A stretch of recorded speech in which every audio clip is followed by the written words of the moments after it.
lovely fluorescent light. I was going to say a different type of light then, but fluorescent light for a little while. Hopefully in May we're going to be outside. I think Dave's coming up to us in Grantham, but we're going to find somewhere an outdoor location because it is going to be sunny. It will be sunny. It will be warm in May. And then when we go down to see Heleth, we're going down to her in Bristol. I really like the idea of either a seafront or maybe the Bristol Cathedral as a backdrop. So we're going to find somewhere. We're also meeting up with Christine Marsh, hopefully meeting up with her in Cumbria in the year. And we'll find somewhere just as beautiful. So hopefully you'll get more beautiful backdrops as well than... It's like the Nellie Roadshow. Yeah. Kind of, yeah. We might have to get somebody doing a tricycle bike ride like they do on the news roadshow. In an elephant suit? Yeah, in an elephant suit, of course. I spoke to somebody the other day, actually. We'll time fill, waiting for a few more people. I spoke to somebody the other day, actually. They've just walked the coast of Britain. It's taken 3 years. He's raised something like £900,000 for charity. Absolutely incredible. How fabulous. And he's a lovely man. And I said to him, I said, what did your wife think? You know, and he says, honestly, she thought I was leaving her. she thought I was walking out and never coming back. And I said, she must be furious now that you are back. And he says, no, she's quite happy. I says, no, come on, be honest. Her shopping bill has just gone through the roof compared to where it has been for the past 3 years. You know, she's had the bed to herself for the past 3 years. All of a sudden, it's oh, for God's sake. What a fabulous thing to do, though. Oh, amazing! Yeah. What an adventure! Yeah. I mean, he got run over. He found. He's told us that he walked part of it with a German woman that he met that was doing the same thing. It was wild camping, staying in people's houses that let him stay in the houses, all sorts of things. And such a lot of money for charity. Oh, as absolutely! Well. Yeah, incredible thing. Yeah, it is an incredible thing. I don't think I could do it. I'll be honest. In fact, I know that I couldn't do it. I mean, I would be prepared to do it, but I mean, would you give me the time off? No. You'd be expected to do your job. So as you walk around the country, you'd just have to drop in and do an assessment, and then sit in your little tent typing up. No, we won't give you time off. What do you think this is? I think on that note, we're probably ready to start, aren't we, Fumi? Yes. Yeah. Yes, please. If not, me and Louise are just going to sit here yabbering. Yeah, we are. Yeah. So, welcome to Nellie on the Sofa. My name's Ben Slater, for those that don't know and haven't joined us before. I'm the Director and Principal Social Worker at Nellie Sports. Nellie is a private social work practice. We specialise in mental capacity and social work assessments, including educational and healthcare plans. And it's an area that we're really pushing into at the moment, as we know that a lot of people are struggling to get help. And I think with changes with NHS England and changes with benefits and things like that, we're going to see more people struggling to access services such as this. So we know how important it is, and we know how important it is for you guys to be able to identify what EHCP is and what an appeal process looks like. And essentially what information you need and what evidence you need for that. Sorry, excuse me. I think also because there has been some proposed changes to education funding as well, so that's probably making people quite nervous. Although we won't go into that, but that's something that we're looking into the future, the changes to the funding for school children. So on that, I'll introduce Louise. Louise is our senior social worker. Louise has worked with Nellie Sports forever. And has an extensive knowledge of legislation in the EHCP, mental capacity. She really is our go-to girl when it comes to policy and legislation. Cindy was supposed to join us today. Unfortunately, she's had to pull out for various reasons. So we've had to do with you, I'm afraid. Yeah. So Luke, it's brilliant us sitting here and talking about EHCP and SEN and SEND and DDL and all of those other acronyms that come along. Do you want to explain what EHCP and SEN and SEND mean? Okay, so on a real basic. So education and healthcare plans. So that's basically what EHCP is. So it's the legal document what sets out what provision should be implemented for the child that's got SEND, so special educational needs or disabilities. So what we base it on to determine whether that child would be eligible would be the Education Act 1996. So that sets out the criteria of what this child should have to be eligible for EHCP. And this is kind of like from an adult perspective, almost like a care assessment, a PIP. It's about making sure that their needs at school are that met. they fit that criteria of need. And making sure that they've got independence at school, and that the things that they can learn and that they can engage with, they're engaging with in the best possible way. Absolutely. I mean, the education and healthcare plans, they came into place from the Children and Family Act 2014. So before we would see, you've heard of statemented. Yes. That was prior to. So that would have been statement of disability. Oh, of course, Yeah. God, it is strange, isn't it? You know the term. Yes. But you haven't used it. Yes. Because it's almost derogatory, or it feels, as you say, oh, he's been statemented. He's got a statement. What a ridiculous thing to say. But we haven't used it for, well, I don't think I'd ever used that. I've never been involved with a statement. No. Because it had gone before I became a social worker. Well, yeah, the Children and Families Act 2014, I mean, obviously that made changes to make sure that there was more equality and more support for vulnerable children. So that's where it came about, because they recognise that obviously every child has a right to an education. So therefore, even if that child does have a disability or an additional learning need, they still have that right to that education from 0 to 25. So, as our human rights expert, because you've got masters in human rights, haven't you, Louise? Where does the European Convention on Human Rights come in, and the Children's Convention on Human Rights? Well, is there a link there? There is the Convention on the Rights of the Child, and we have ratified that, so we have implemented it into law. So that sets out what fundamental rights a child should expect to receive, because children haven't always been recognised in our Human Rights Act, but now it's sort of saying, well, yeah, we should recognise the child's rights. So that's why we're implementing all of these different processes, and we're making sure that all these children have a right to education, because education is a human right. Yeah. So that's one of your human rights. And as well. Oh, yeah, absolutely. Yeah. We see that in other developing countries, there's loads of NGOs, so non-governmental organisations, which are going in there and setting up education, schooling, things like that, because this is a basic human right for the child to have an education. Going completely off track, there's countries at the moment where women and girls aren't allowed education. Yeah. But in the UK, that's not possible because of that. We're tied into the Convention of the Rights of the Child. We're tied into the Universal Declaration of Human Rights. We're tied into the other two conventions. So absolutely, if we've ratified it, we then have to put it into our law. When we're looking at EHCPs, we need to take into account human rights as much as we do when we're assessing mental capacity or when we're completing care assessments.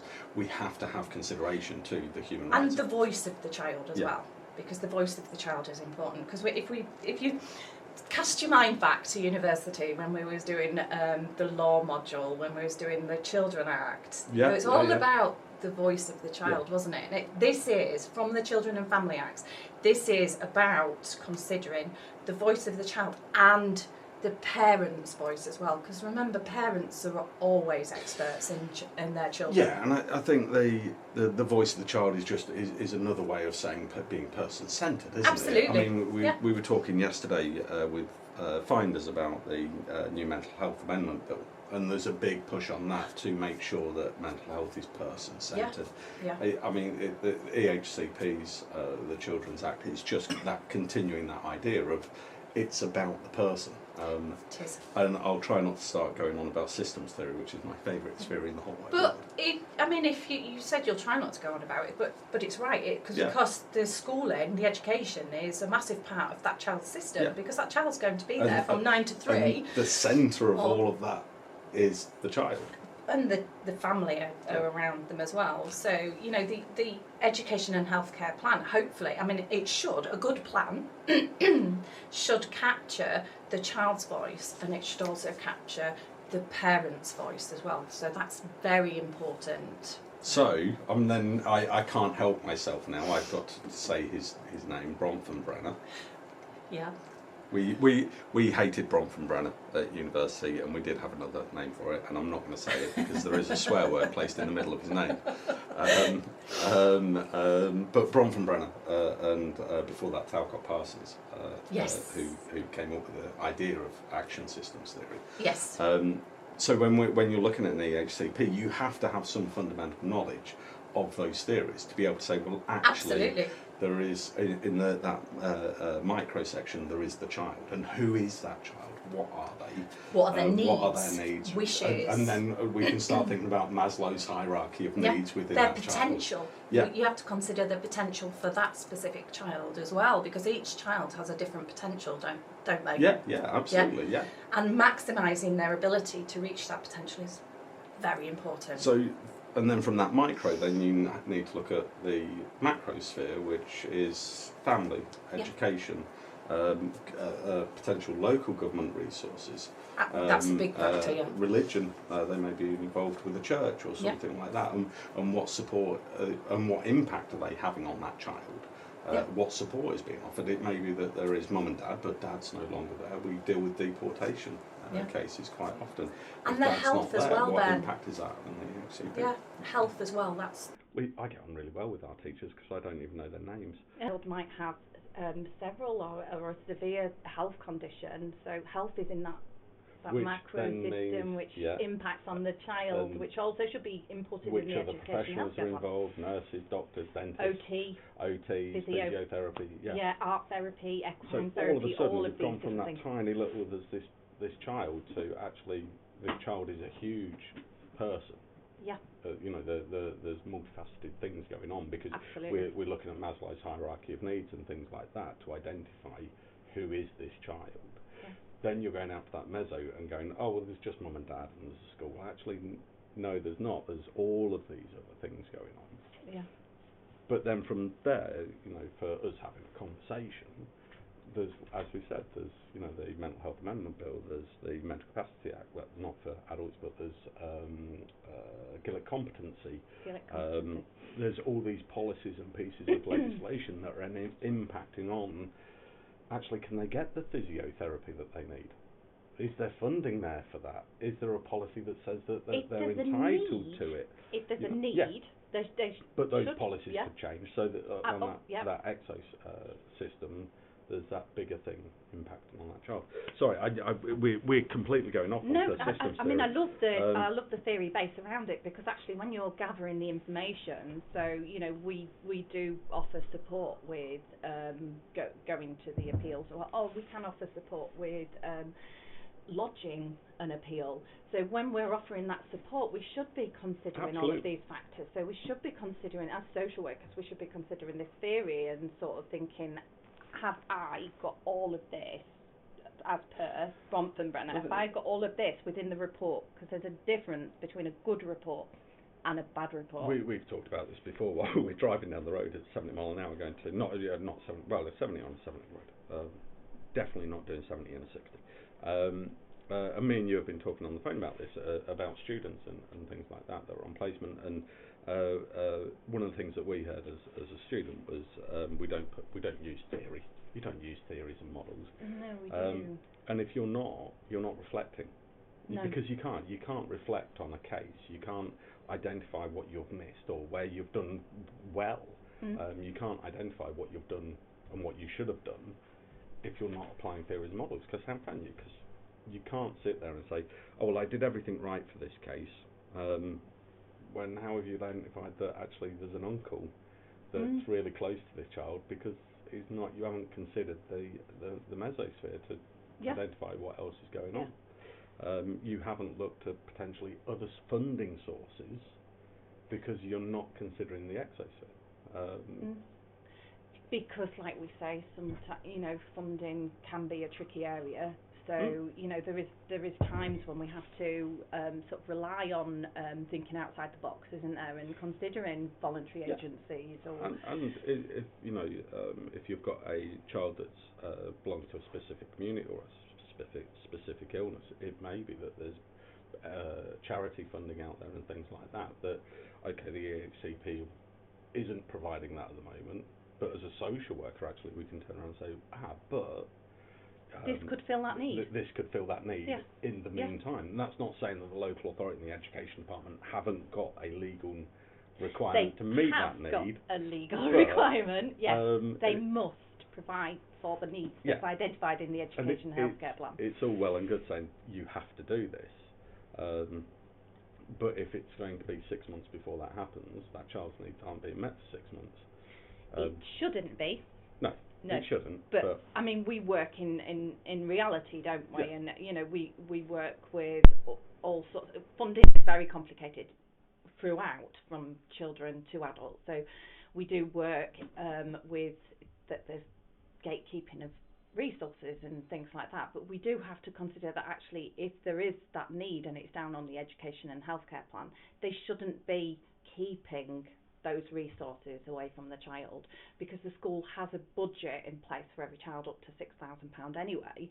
So if that child does have that need at that point, then they should be using some of that ordinary budget to fulfil that need. So, I mean, on that, we've dealt with appeals where the child isn't receiving the support they need because those needs haven't been identified, or have been identified and just not provided for. Yeah. So, in those instances, I mean, do you want to drop a case study in there and sort of, in those instances, what have we done? What have we done differently, I suppose, to somebody else? So we've had a recent one, quite a young child, and they had a visual impairment, and the school was trying to meet that need without having any additional budget, but we went in, Cindy, our expert in that area, went and carried out a needs assessment, and she identified some areas that they did fall short on, not because it was intentional or anything like that. It was just about not having the kind of thought processes that we would have, to the holistic view. So Cindy recommended a visual impairment consultant, an ATVI. So she recommended one of those to engage with that can support the school with, because the child was struggling to see even larger text. So we considered technology, which is a massive area which you're really into. So technology as a resource to support that child, to prevent him from falling behind. So that's only quite early on in the appeals process. So at the moment we have done the needs assessment, but I think the care you've hit plan. on something really important there that maybe I hadn't considered, and it's not about somebody going in and saying, because we get this so often where if we talk about something wonderful that we've done, it almost feels like you're bashing the local authority social workers, or you're bashing the NHS. No. And actually, what you've just sort of identified is it's not about that at all. You can be too close to somebody and not be able to see everything that they need. Exactly. And that includes parents and teachers. Or you just need a third set of eyes to go, what about this? How about we meet this need a different way? And I think sometimes that's what's needed. And we do see care homes and teachers occasionally where they're, why are you here checking up on me, sort of thing. And I completely understand that. I understand that. I do understand that. You don't want somebody else coming in and for what feels like telling you how to do your job. But actually, it's always beneficial to get somebody else in to look and say, have you thought about it this way? It goes back to almost reflective practice. Sometimes we're blinkered, aren't we? Absolutely, I've worked in education, and I know what a really difficult and stressful job it is. So sometimes you just default to ways because you've always done it that way. So it's it isn't necessarily reflective practice, but it's worked before, so you just we do it in default to social work, don't we? We do. Mrs. Smith's got diagnosis of dementia. It's not too bad. She lives at home with her husband. 3 calls a day, help with breakfast, lunch and dinner, and make sure she gets her medication. Yeah. And the care plan can be almost copy and paste, because everybody you've seen for the past 4 weeks has been almost exactly the same. Yeah. And I think you can fall into that routine, and that's not a negative on any teacher or any social worker or anything like that. They're under a massive amount of strain. Absolutely. They don't have finite resources. They have exceptionally limited resources. On their own time, and it's human nature as well. You know, you do the same thing over and over again, you start to slip into that. So I think actually what you were talking about, the need for a second set of eyes on something, is never going to be a bad thing. Yeah, so we come in and we view the situation in an unbiased way, and we can consider, well, actually, what need has that child got? Because it's all about what needs that child has and what they would want, you know, having that discussion with them as well. But what needs have they got on? What is there out there that could support that need and could go on the education and healthcare plan? Okay, so it's legal documents, so the local authority, if they agree, they should provide the support and the funding for because that. Because that's an identified need. They have identified needs, so it's all about identifying the needs on that education and healthcare plan. Yeah. Like I said, if the local authority agree, then they must provide that need. So it's about us providing that assessment, care plan, and needs and court report. So I'm a parent. My son's daughter has just been diagnosed with ADHD and dyslexia. So there's some special educational needs there. What the school haven't sort of given me any advice, any information. What's the process? Where do I start with this EHCP stuff? This thing that I keep hearing about. I mean, does the teacher have concerns, or is it just you that's got concerns? I'm more thinking, you know, what's the process that somebody would go through? If you've got concerns, you can apply for an education and healthcare plan, or we can support you with that application process. So is that done through the school or through the local authority? No, so every single different local authority has what's called an offer. Okay. So it means that it's kind of like their promise to you that they will review, as long as you meet that criteria from the Education Act, they will review to see if you need an education and healthcare plan if you're asking for one. Okay, so you can come to us. We can help you with the application process. So we have a template, and we would identify that person meets that criteria and what we believe that the child is struggling with.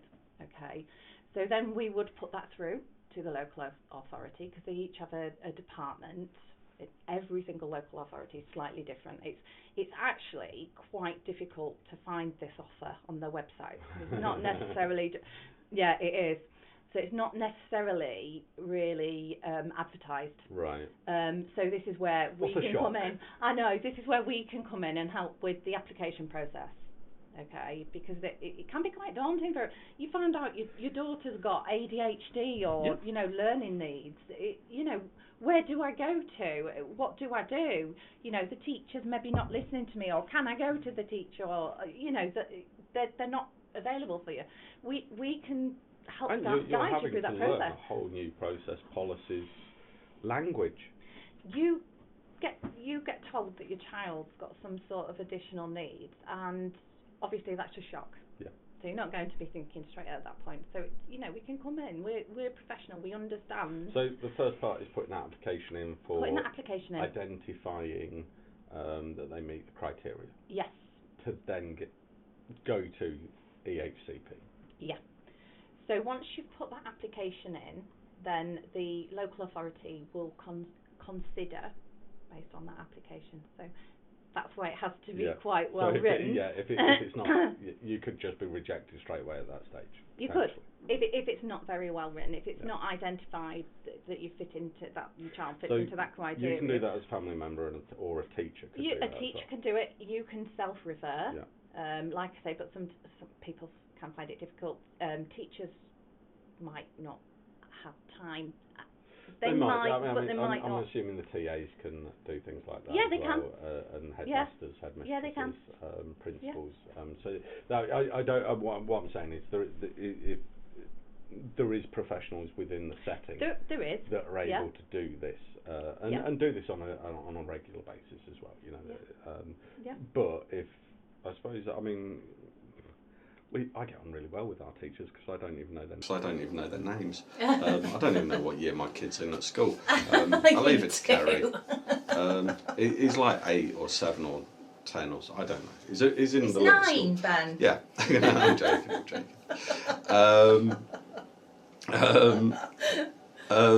But you know, I know some families they do. I mean, it's like in anything, isn't it? They have a difficulty with a teacher, personality clashes and things like that. Yeah. So yeah, I think in those instances, I can understand why somebody would then reach out to somebody like us, an independent person, and say, I've tried going through the teacher, they're not interested, or there's a relationship breakdown, or whatever reason. Yeah. A lack of trust, a lack of thought process. There's lots of reasons why you wouldn't. There is. But I think that's still that you need to have that as your initial conversations with the teacher to see if they're willing to start that. I mean, sometimes when they do decline to put a referral through as a teacher or a TA or something, it's because they feel that they've got the equipment already in place to meet that need. So a lot of schools, well, I mean, the majority of schools now have got SEN provision then. But thinking about older children, having that EHC, if there is special education needs, identifying that early on, that then stays with them, doesn't it? It does. So then when they're starting secondary school, and when we talk about special educational needs, there's plenty of people with SEN that go on to university and walk out with first class honours degrees. Absolutely. But when they start university, they've got that EHCP there to say, look, I need, I want to go to university, but I need additional support in putting in place. Well, the university would do their own. Yeah, and then but without it, yeah, you've got nothing to sort of say to the university. I need additional support. You've got no evidence, have you? No, you're starting from scratch. Yeah, but then you could ask for one if you were at university. You could ask for an assessment. But you're starting at 0. Yeah. Whereas if you're starting from there, even if you've got the HCP and the school are meeting needs, fabulous, that's what you want. Yeah. And then they get to secondary school and actually there's just a little bit more, but they're transitioning through into secondary school. And they've already got the provision there. There's already an EHCP there. Yeah. Well, actually, starting secondary school, they already know that there's an EHCP. They're going to have to do something. They may do their own. They're reviewed yearly as well. They'll identify that actually this person needs it. Then when they're starting college, have you got an EHCP? Yes, I have. Okay, we'll review it. We'll put our own measures in place. So it flows with them. Yeah. Whereas if a teacher says, oh, well, we're already meeting this child's special education needs, we don't need anything else. Yeah. That's fine. Then they start secondary school and nobody's told them that there's an EHCP. It should be handed over. I mean? Yeah. If there is one, but if there isn't, then you could fall through the gap. I think that's what I mean. There's potential to fall through the gap. So if you've got that EHCP, it's more difficult to fall through that gap as you go from primary to secondary to college to university. Yeah, I wouldn't look at the EHCP in a negative light ever. I think it's a hugely positive thing because I think it does allow for provision to be put in place to enable that child to meet their potential and to go on to university if they so decide in the future. So, but it is a good idea if they need extra provision to have that assessment for the education and healthcare plan. Just the amount of adults that I've known that have never had their diagnosis or have received a diagnosis of things like ADHD and autism later on in life, and have had this light bulb moment going, this is why I've been struggling. You know, this is why I dropped out of university or dropped out of college, because I struggled so much. Yeah.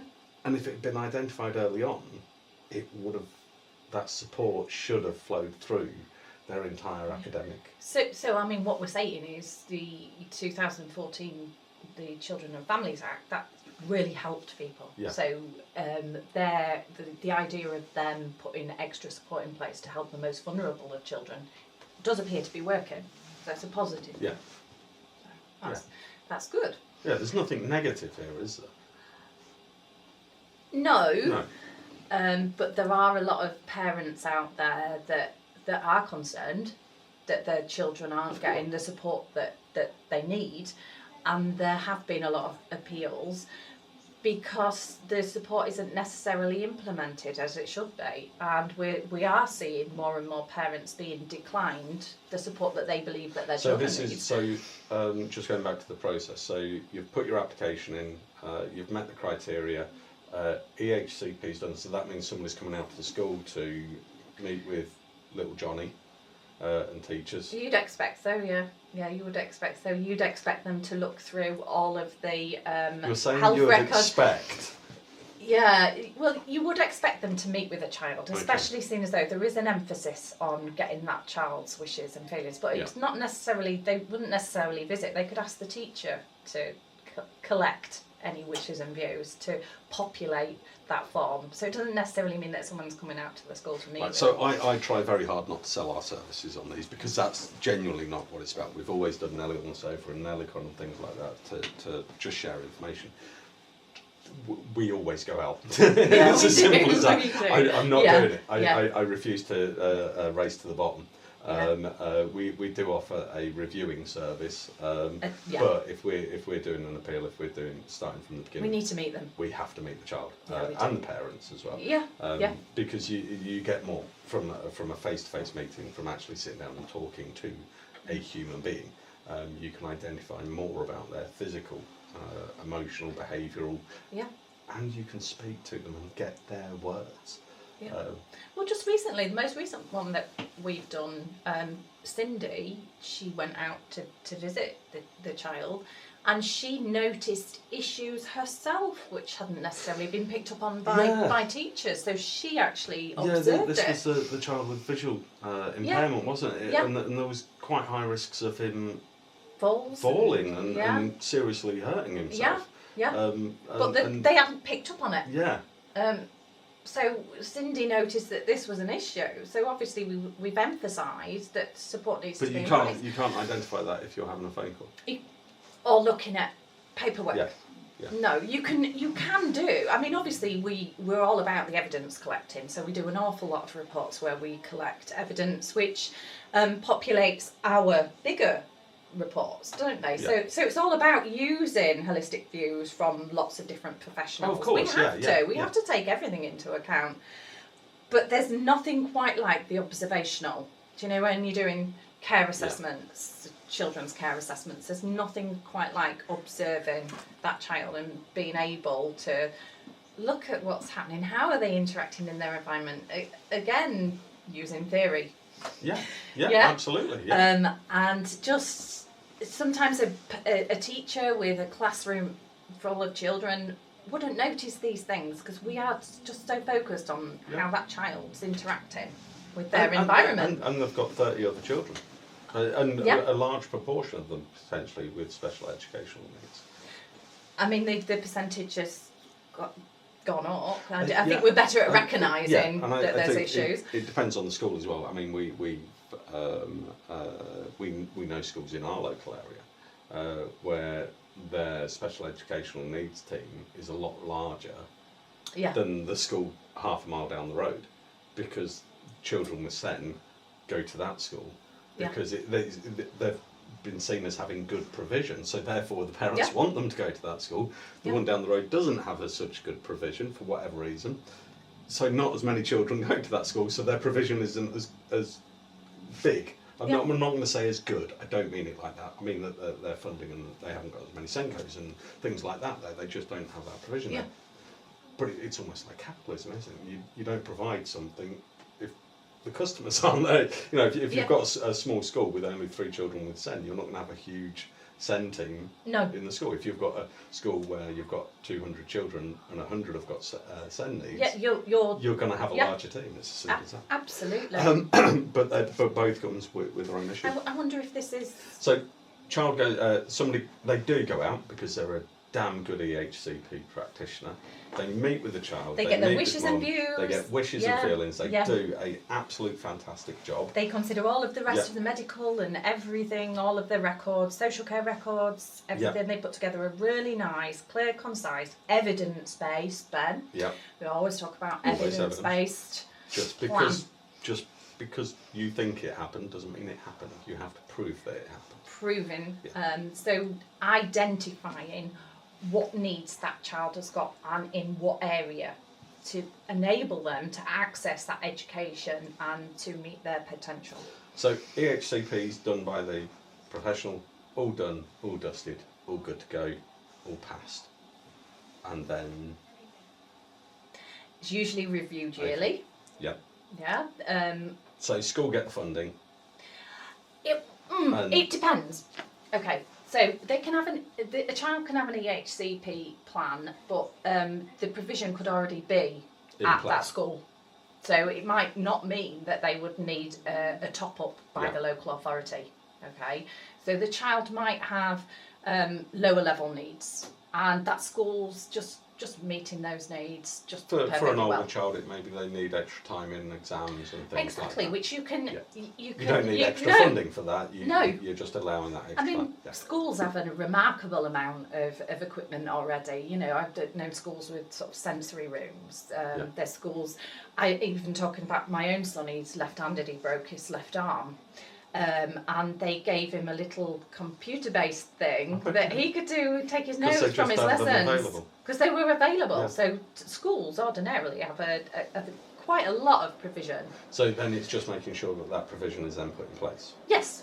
Yeah. And if they haven't got those, the equipment, the tools, the necessities, the resources, then the local authority should provide the top-up funding to provide that.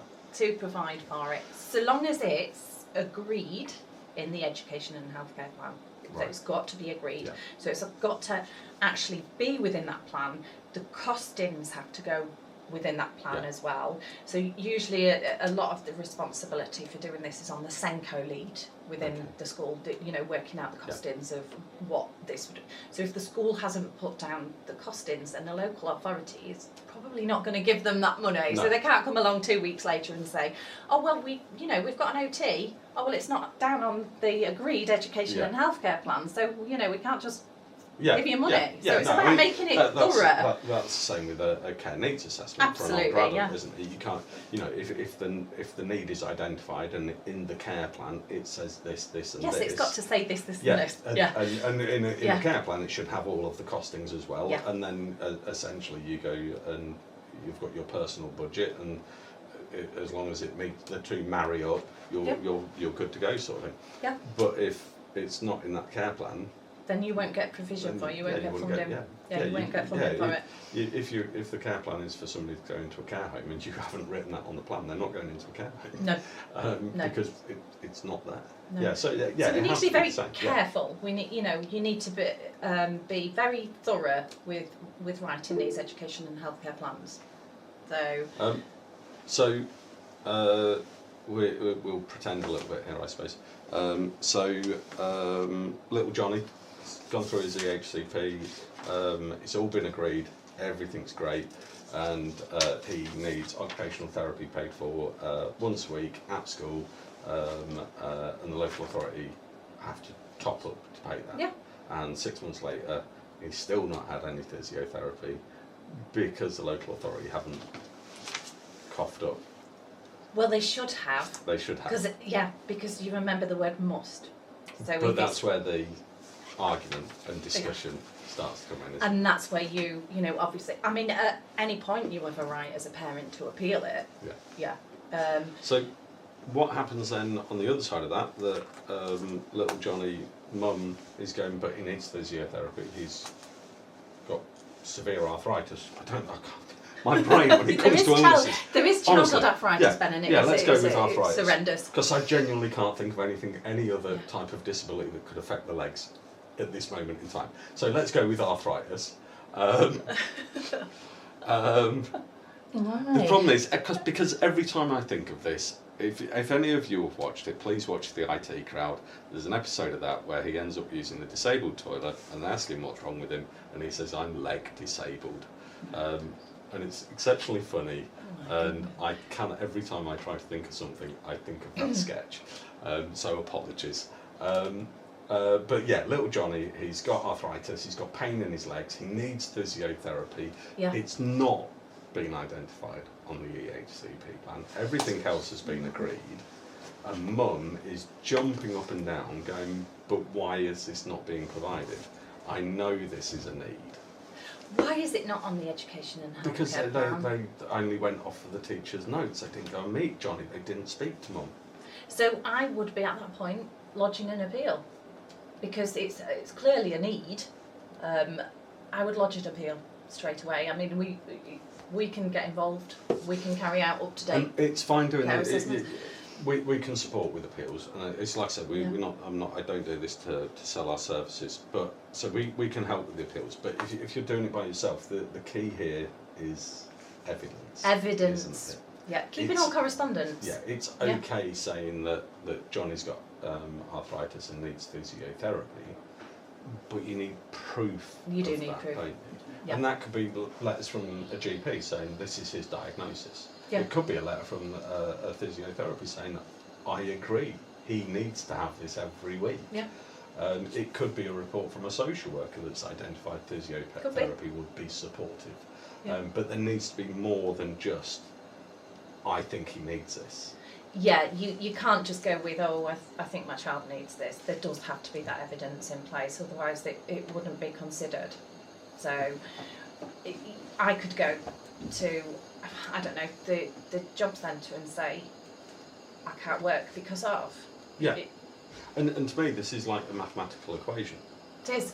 If you've got 1 plus 1, it's 2. It can't be anything else. I know somebody's going to come back and say, well, actually, you can make 11. No, it's 2. 1 add 1 is 2. If Isn't I've there got one quantum apple and mathematics? another apple, shush. It's 2 apples. It's as simple as that. And it's the same with this. If you've got the evidence to show this, and you've got the evidence to show that, this is the diagnosis, and this is how it's met. Yeah. There isn't an argument. There isn't an argument. That's it. They can't decline. You can't sit there and say, well, yes, little Johnny has got arthritis, and you're absolutely right, he does need physiotherapy. I can see that in these 2 statements from these 2 professionals, but I'm not going to do it because I don't want to. They can't. If it's affecting his ability to access education, then it needs to be. There's a need. It needs to be met. But if you've got a letter from a doctor saying little Johnny's got arthritis, and you've got nothing else to say how that needs met, then you've got 1 plus nothing. And that's the difficulty that we see people in, where they haven't got all of that relevant evidence to destroy the argument. And that's the key thing here, isn't it? If you're putting in an EHCP appeal, you need to have an abundance of evidence to absolutely stop any argument dead in its tracks. You do. Because if you're sat there at a tribunal, and we've had this with one of our first cases, Tammy looked at it. Question. Oh, okay, I'll read that out because I'm not reading that question like in my head because that's a long question. Yeah. Thank you to whoever sent that in. We'll come to it next. Completely lost my train of thought now. Tammy, yeah. Yeah. Tammy attended tribunal, and Yeah. the local authority legal team kind of tried to rubbish her report a little bit and rubbish Her as a professional, which was I remember. unfortunate. It should never be that way. But because her report was purely Evidence-based. evidence-based, it wasn't Yeah. her opinion, it wasn't her, I think this and I think that, it was purely evidence-based. The retired judge that was leading the tribunal turned around to the legal team and basically told them to stop talking and reprimanded them slightly on being offensive towards Tammy. I think he did, didn't he? Because it was 1 + 1 = 2. This is the evidence of the needs. This is the evidence of how it's met. Yeah.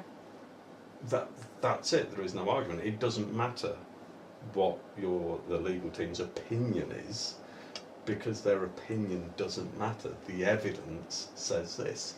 There's only sort of like 3 reasons why an education and health care plan can be refused anyway. And sort of one of it is if the school's already got that provision in place, then it doesn't need additional provision. Another one is if the school's not appropriate for that child to meet their needs. And another one is if it would impact other children's education if that child went to that school or remained at that school. Yeah. So there's not a huge amount of reasons why they can refuse it. So if you've got a child that's potentially sexually displaying sexually harmful behaviour or aggressive behaviour, it may be that it's impactful on other children within that school. If you've got a school that's badly designed, maybe, I suppose. Yeah, exactly. That hasn't, has got stairs and no lift to go upstairs, and you wouldn't place a child there that had a requirement for a wheelchair. Placement.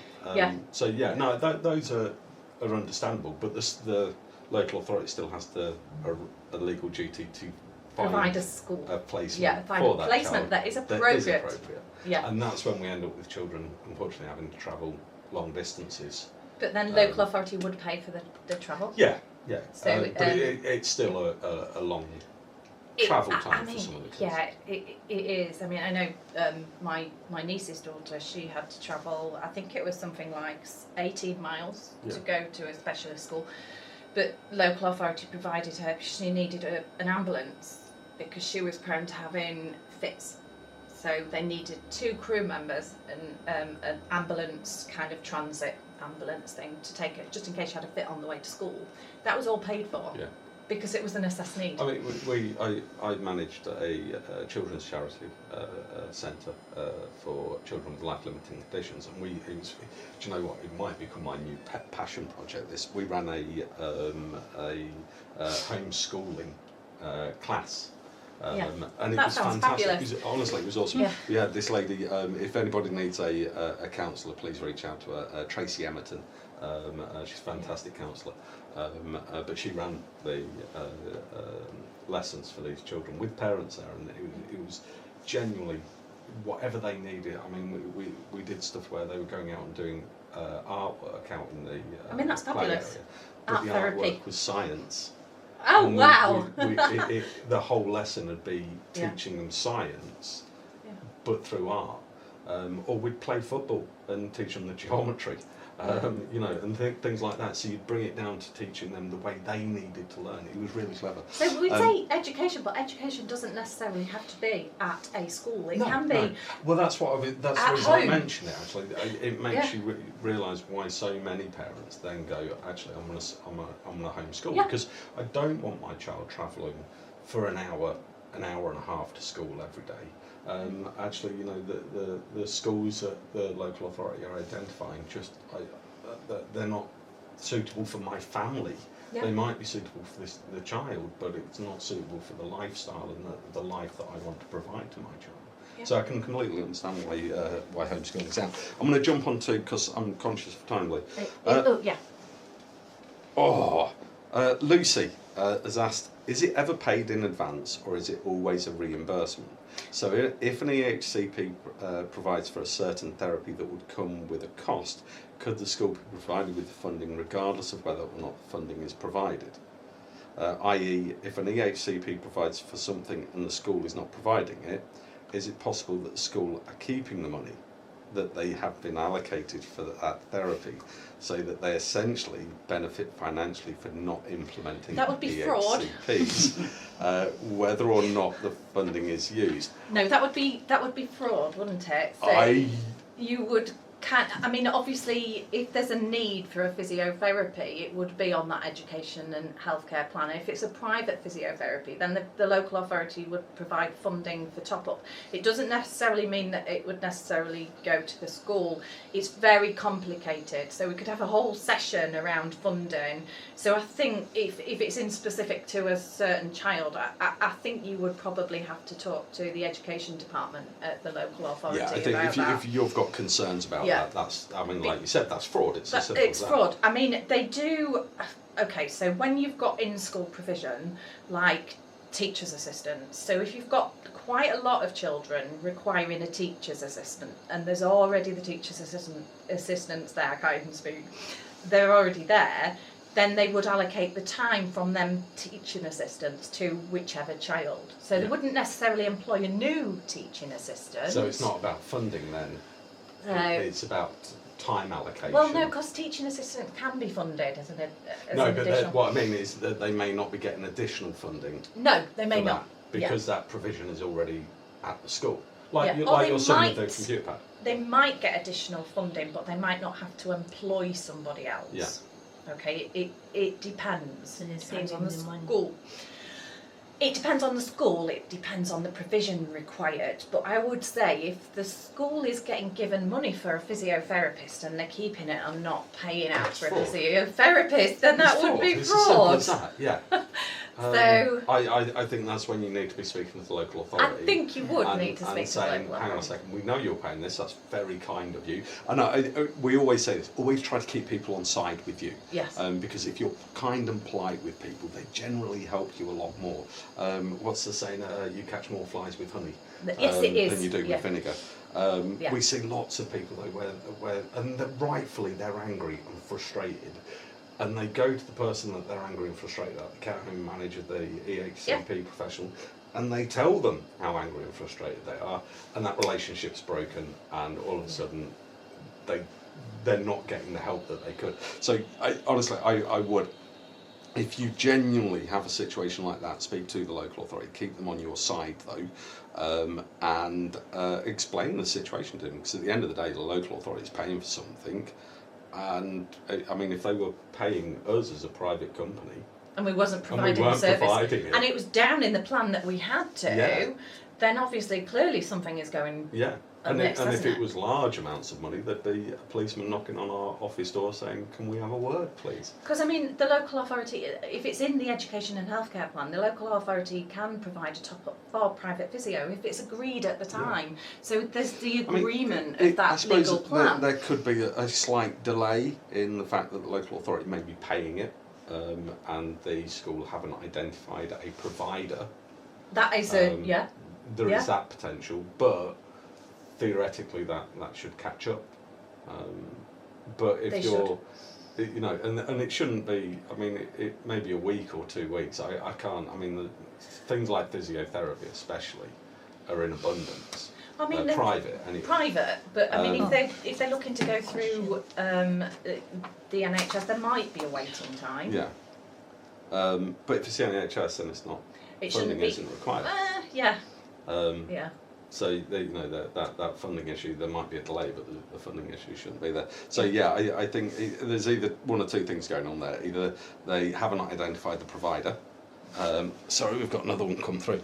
They haven't identified the provider, or there's something else going on, and you need to speak to the local authority. I'm told that it's extremely difficult to obtain an EHCP for dyslexia and dysphagia. Dysgraphia. Dysgraphia? Yeah. Sorry, this bit blurred. And that my child's needs should be met by good quality first-line teaching. My issue is that I think the school compares my child's performance with other children with SEND, that's quite common, rather than comparing his performance against himself and his potential if SEND needs were fully mitigated. Are they right? If you're concerned that they're not meeting the needs of the child, and if your child's education attainment is not as it should be, you do have a right to appeal. If you feel that your she child's hasn't even not... got to appeal. They haven't even applied for EHCP. well, you have a right to apply, sorry. I meant apply for an EHCP. From what I can see, she's the person's basically been told it's exceptionally difficult to get it for this, so don't bother. But you can apply. And we hear that.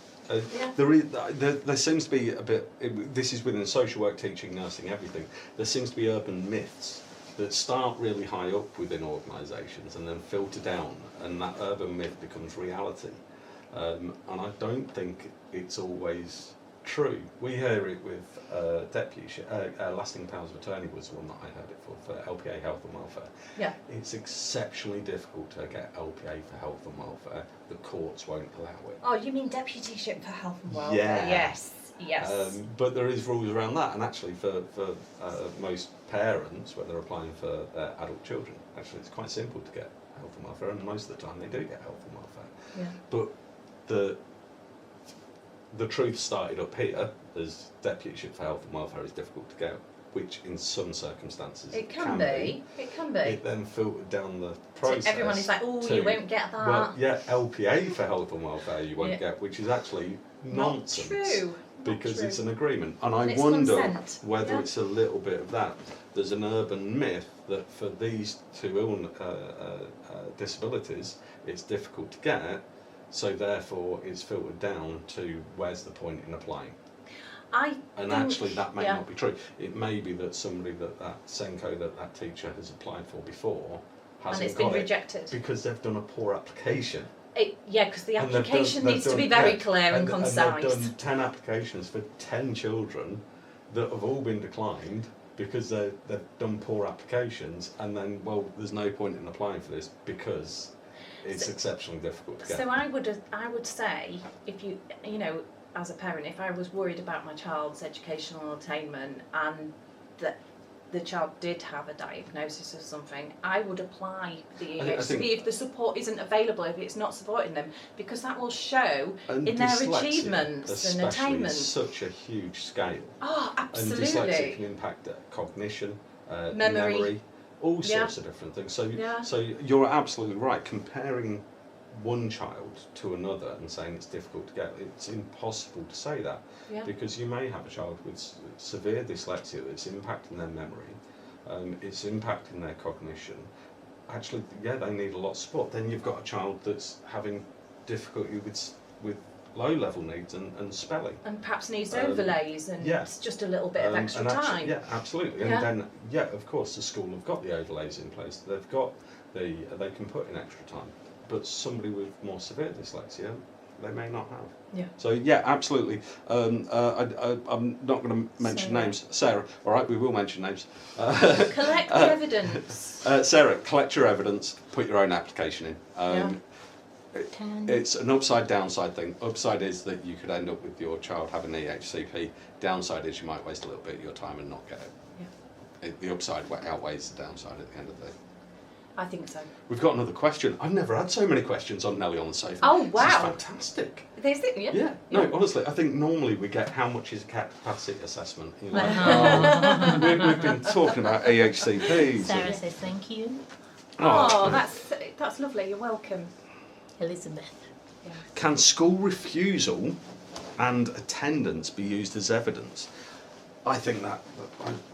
If a child refuses to go to school... and their attendance be used as evidence. Yeah.